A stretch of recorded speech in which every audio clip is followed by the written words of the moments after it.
2 Samuel അധ്യായം 15. അബ്സലോമിൻ്റെ സൈനിക വിപ്ലവം. അബ്സലോം ഒരു രഥത്തെയും കുതിരകളെയും 50 അകമ്പടിക്കാരെയും സമ്പാദിച്ചു. അവൻ അതിരാവിലെ നഗരവാതിൽക്കൽ വഴിയരികെ നിൽക്കുക പതിവായിരുന്നു. ആരെങ്കിലും രാജസന്നിധിയിൽ വ്യവഹാരം തീർക്കാൻ ആ വഴി വന്നാൽ അബ്സലോം അവരെ വിളിച്ച് ഏതു പട്ടണത്തിൽ നിന്നാണ് വരുന്നതെന്ന് ചോദിക്കും. പട്ടണം ഏതെന്ന് പറഞ്ഞു കഴിഞ്ഞാൽ അബ്സലോം അവനോട് പറയും, നിന്റെ കാര്യം വളരെ ന്യായമാണ്, പക്ഷേ നിന്റെ വ്യവഹാരം കേൾക്കാൻ രാജാവ് ആരെയും നിയോഗിച്ചിട്ടില്ലല്ലോ. ഞാനൊരു ന്യായാധിപനായിരുന്നെങ്കിൽ വഴക്കും വ്യവഹാരവുമുള്ള ആർക്കും എൻ്റെ അടുക്കൽ വരാമായിരുന്നു. ഞാൻ അവർക്ക് നീതി നടത്തി കൊടുക്കുമായിരുന്നു. ആരെങ്കിലും അടുത്തു വന്ന് വണങ്ങാൻ ഒരുമ്പെട്ടാൽ അവൻ കൈനീട്ടി അവനെ പിടിച്ച് ചുംബിക്കും. രാജാവിൻ്റെ തീർപ്പിനായി വന്ന എല്ലാ ഇസ്രായേലിയരോടും അബ്സലോം ഇപ്രകാരം ചെയ്തു. അങ്ങനെ അവൻ അവരുടെ ഹൃദയം വശീകരിച്ചു.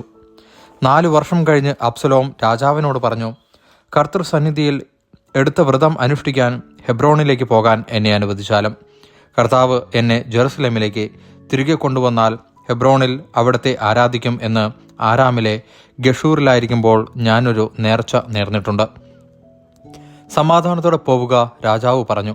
അങ്ങനെ അവൻ ഹെബ്രോണിലേക്ക് പോയി. എന്നാൽ അബ്സലോം ഇസ്രായേലിലെ എല്ലാ ഗോത്രങ്ങളിലേക്കും ദൂതന്മാരെ രഹസ്യമായി അയച്ചു പറഞ്ഞു, കാഹളനാദം കേൾക്കുമ്പോൾ അബ്സലോം ഹെബ്രോണിൽ രാജാവായിരിക്കുന്നു എന്ന് വിളിച്ചു പറയുവിൻ. ജെറുസലേമിൽ നിന്ന് ക്ഷണിക്കപ്പെട്ട 200 പേർ അബ്സലോമിനോട് കൂടെ പോയിരുന്നു. അബ്സലോമിൻ്റെ ഗൂഢാലോചന അറിയാതെ ശുദ്ധഗതി കൊണ്ടാണ് അവർ പോയത്. ബലി അർപ്പിച്ചു കൊണ്ടിരിക്കുമ്പോൾ അബ്സലോം ദാവീദിൻ്റെ ഉപദേഷ്ടാവായ അഹിതോഫെലിനെ അവൻ്റെ പട്ടണമായ ഗിലോയിൽ നിന്ന് ആളയച്ചു വരുത്തി. രാജാവിനെതിരായ ഗൂഢാലോചന ശക്തിപ്പെട്ടു. അബ്സലോമിൻ്റെ സംഘം വലുതായി. ഇസ്രായേലിയർ അബ്സലോമിനോട് കൂർ പ്രഖ്യാപിച്ചിരുന്നു എന്ന് ഒരു ദൂതൻ ദാവീദിനെ അറിയിച്ചു. അപ്പോൾ ദാവീദ് ജെറുസലേമിൽ തന്നോട് കൂടെയുള്ള അനുചരന്മാരോട് പറഞ്ഞു, നമുക്ക് ഓടി രക്ഷപ്പെടാം, അല്ലെങ്കിൽ നമ്മിൽ ആരും അബ്സലോമിൻ്റെ കയ്യിൽ നിന്ന് രക്ഷപ്പെടുകയില്ല. വേഗമാകട്ടെ, അവൻ നമ്മെ പിന്തുടർന്ന് നശിപ്പിക്കുകയും നഗരത്തിലുള്ള സകലരെയും കൊന്നുകളയുകയും ചെയ്യും. അവർ പറഞ്ഞു, അങ്ങയുടെ ഏതാജ്ഞയും ഈ ദാസന്മാർ നിവർത്തിക്കും. അങ്ങനെ രാജാവ് കുടുംബസമേതം പുറപ്പെട്ടു. കൊട്ടാരം സൂക്ഷിക്കാൻ 10 ഉപനാരിമാരെ മാത്രം അവിടെ നിർത്തി. രാജാവും കൂടെയുള്ളവരും ദൂരെ ഒരിടത്ത് ചെന്നു നിന്നു. അവൻ്റെ ദാസന്മാരെല്ലാം അവൻ്റെ അരികെ കൂടെ കടന്നുപോയി. ക്രേത്യരും പെലേത്യരും ഗത്തിൽ നിന്ന് അവനോട് ചേർന്ന 600 പേരും രാജാവിൻ്റെ മുമ്പിലൂടെ കടന്നുപോയി. ഗത്തിനായ ഇത്തായിയോട് രാജാവ് പറഞ്ഞു, നീ ഞങ്ങളോടൊപ്പം പോരുന്നതെന്തിന്? തിരിച്ചു ചെന്ന് പുതിയ രാജാവിനോട് ചേർന്നുകൊള്ളുക. നീ വിദേശിയും സ്വദേശത്തു നിന്ന് ബഹിഷ്കരിക്കപ്പെട്ടവനുമാണല്ലോ. ഇന്നലെ മാത്രം എത്തിയ നീ എങ്ങോട്ട് പോകുന്നു എന്നറിയാത്ത എന്നോടൊപ്പം അലയുകയാണോ? സഹോദരന്മാരെയും കൂട്ടി തിരിച്ചു പോവുക. കർത്താവ് നിന്നോടും ദയയും വിശ്വസ്തതയും കാണിക്കട്ടെ. ഇത്തായി മറുപടി പറഞ്ഞു, മരണമോ ജീവിതമോ ആകട്ടെ, അങ്ങ് പോകുന്നിടത്തെല്ലാം ഞാനും വരുമെന്ന് കർത്താവിൻ്റെയും അങ്ങയുടെയും നാമത്തിൽ ഞാൻ സത്യം ചെയ്യുന്നു. നീയും കൂടെ പോരുക. ദാവീദ് ഇത്തായിയോട് പറഞ്ഞു. അങ്ങനെ ഗിത്തിനായ ഇത്തായി തൻ്റെ സകല ആളുകളോടും കുട്ടികളോടും കൂടെ കടന്നുപോയി. ദാവീദിൻ്റെ അനുചരന്മാർ കടന്നുപോയപ്പോൾ ദേശനിവാസികൾ ഉച്ചത്തിൽ നിലവിളിച്ചു. രാജാവ് കിദ്രോൺ അരുവി കടന്നു. ജനവും അരുവി കടന്നു മരുഭൂമിയിലേക്ക് പോയി. അബിയാഥറും സാദോക്കും എല്ലാ ലേവ്യരും പുറപ്പെട്ടു. അവർ ദൈവത്തിൻ്റെ ഉടമ്പടിയുടെ പേടകം വഹിച്ചിരുന്നു. ജനം പട്ടണം വിട്ടും പോകും വരെ അവർ അത് താഴെ വെച്ചു. രാജാവ് സാദോക്കിനോട് പറഞ്ഞു, ദൈവത്തിൻ്റെ പേടകം നഗരത്തിലേക്ക് തിരിച്ചു കൊണ്ടുപോവുക. കർത്താവിൻ്റെ പ്രീതിക്ക് ഞാൻ പാത്രമായാൽ അവിടെ നിന്ന് തിരികെ വരുത്തി അവിടുത്തെ പേടകവും കൂടാരവും കാണാൻ എനിക്ക് ഇടവരുത്തും. അവിടെ നിന്നിൽ പ്രസാദിക്കുന്നില്ലെങ്കിൽ ഇതാ ഞാൻ അവിടുത്തെ ഇഷ്ടം പോലെ എന്നോട് പ്രവർത്തിക്കട്ടെ.